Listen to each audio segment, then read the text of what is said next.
Avui és el Dia Internacional de l'Educació Ambiental i m'agradaria posar en valor 3 elements que ens ajudaran en el repte de la lluita contra el canvi climàtic. El primer és que aquest és un repte global i a més cal actuar amb urgència per assegurar la sostenibilitat del nostre planeta. I l'educació ambiental ens ajuda a aquesta presa de consciència de la magnitud del repte i de l'actuació col·lectiva.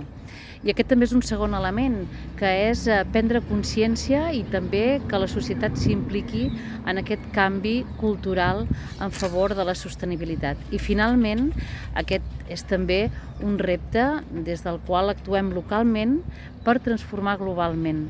L'educació ambiental ens ajuda perquè té més impacte en nosaltres aquells entorns que ens són més coneguts, més vivencials i per tant ens permet actuar, com deia, de manera local per a aquest repte global.